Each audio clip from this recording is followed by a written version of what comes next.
Welcome to A Simple Life with Cal. Today we're gonna get the smoker going. We're gonna get the initial, I'm gonna start a fire in there, get it nice and warmed up, make sure I cook off any residues or anything weird inside the smoker, because I haven't used it in 2 years. We're gonna make 40 pounds over the next, well, probably 24 hours. All right, I'll show you guys what that looks like. It is a little windy out today, I will say that. All right. This is how I do this. Let's see how our fire's going. And this is 5 minutes in, maybe. Yep, it's going along. We've got a nice little ember pile down there. Nice little small fire. It's doing good, it's not gonna go out. So, with that set up the way it is right there, I think we're pretty good. We're gonna let this all just burn down. I'm gonna let this get as hot as it wants to get.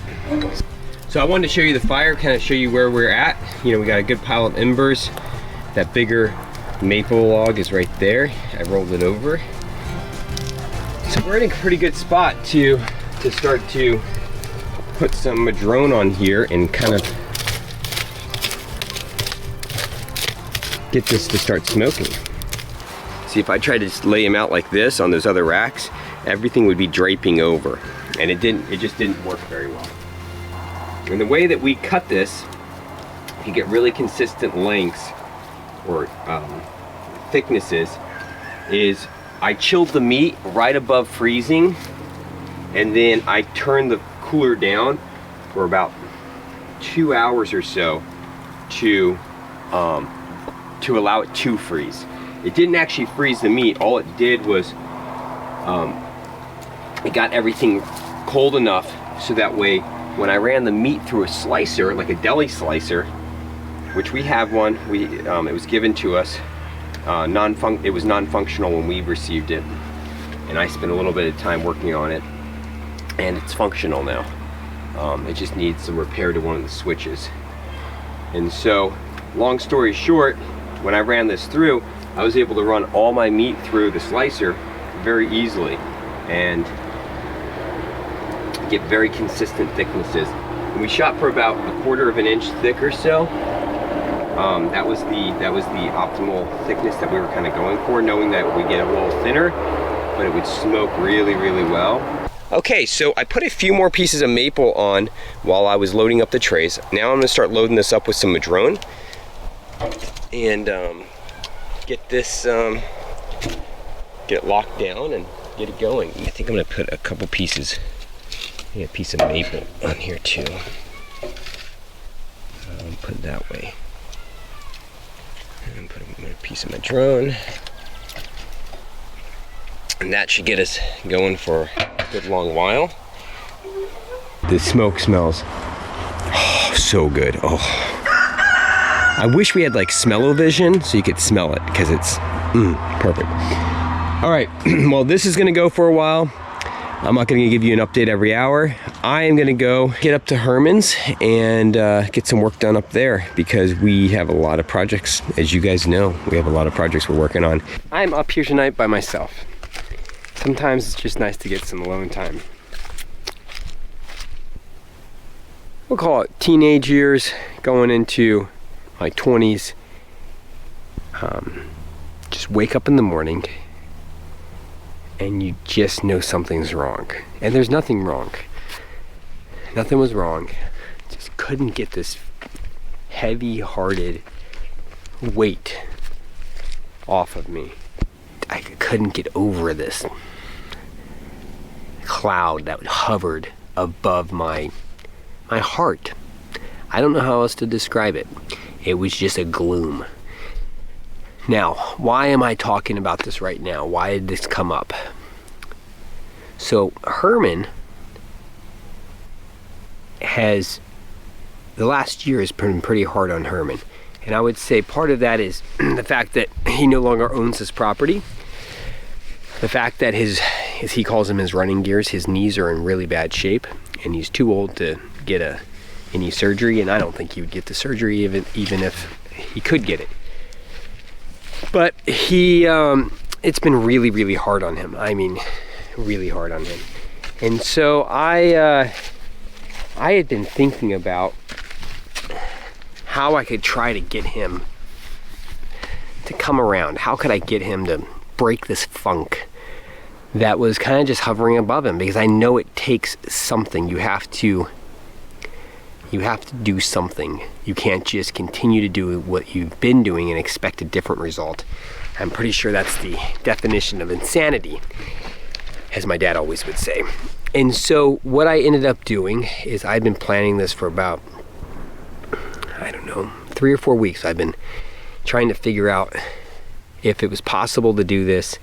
And finally, I ended up lining up what I'm going to tell you about here in a second. And I told him, I said, hey, Herman, he was having a really good day Monday. I mean, just felt like it was like I'll put it this way. It felt like the cloud was kind of lifting on him a little. I don't know what it was. Something made him he was a little bit more pep in his step. And so I said, hey, Herman, I go, how would you feel about going to town with me? I go, we're going to go to town, and I want you to drive something. I want to have you test drive something. And he goes, ooh, what was it? What is it? And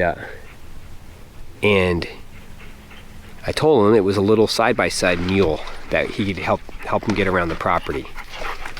And he was all about it. For the first time in probably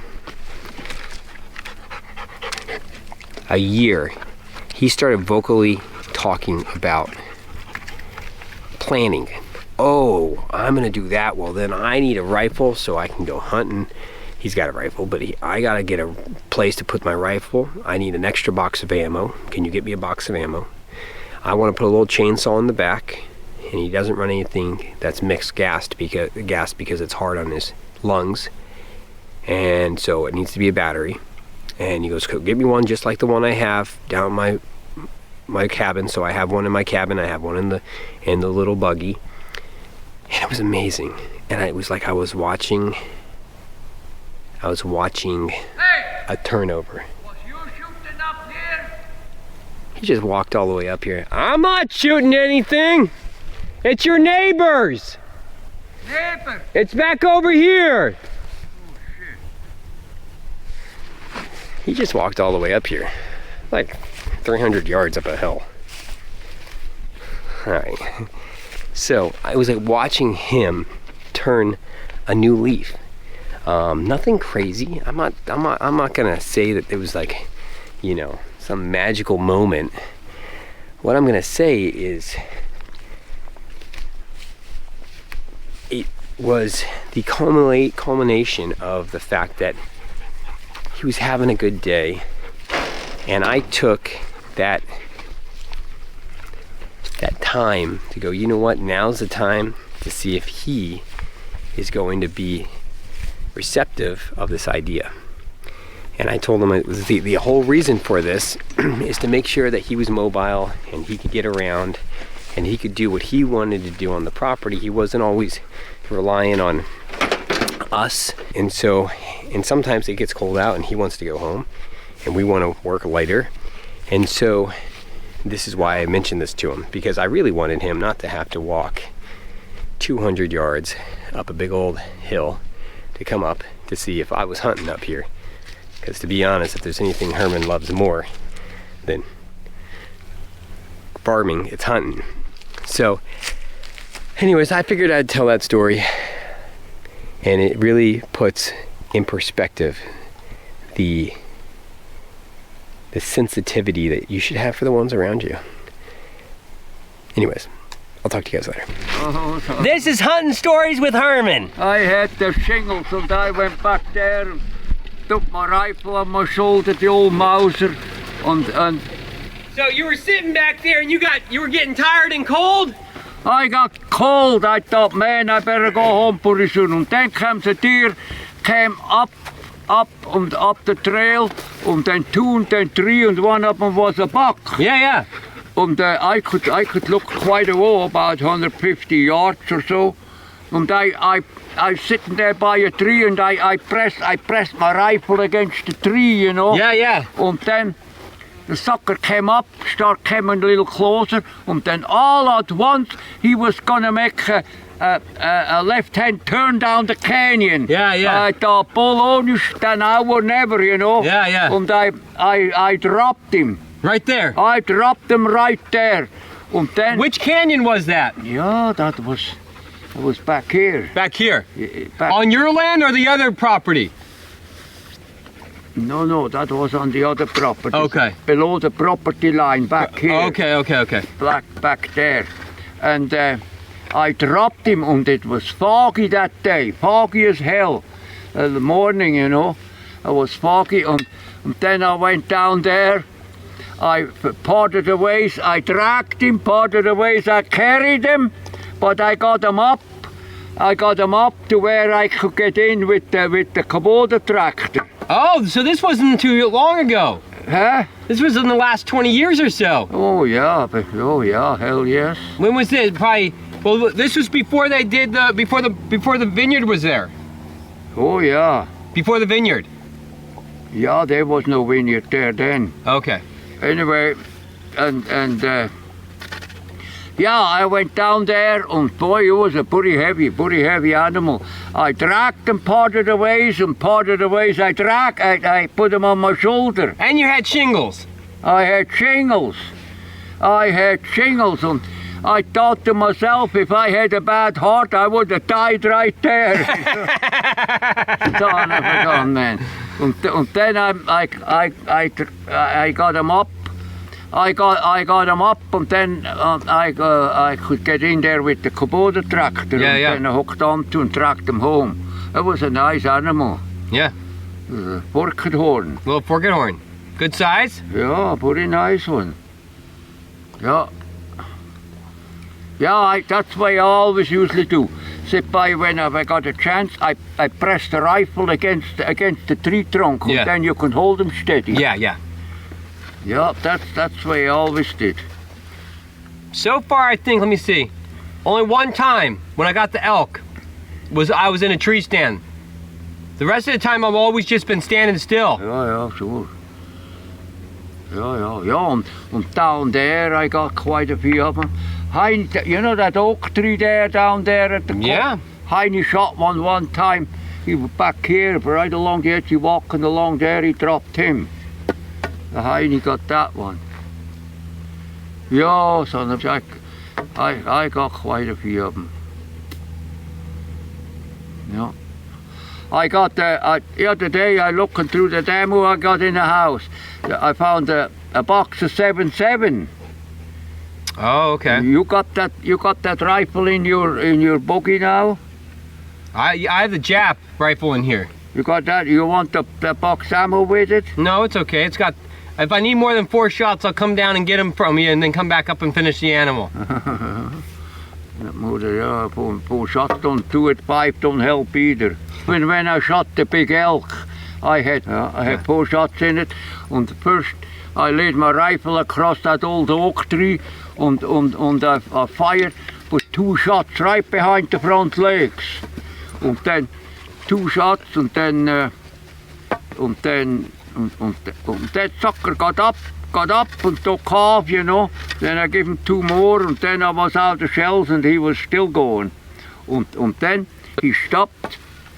That was the big elk, you know. He stopped right at the edge of the woods, and a fir tree had low-hanging limbs there, you know.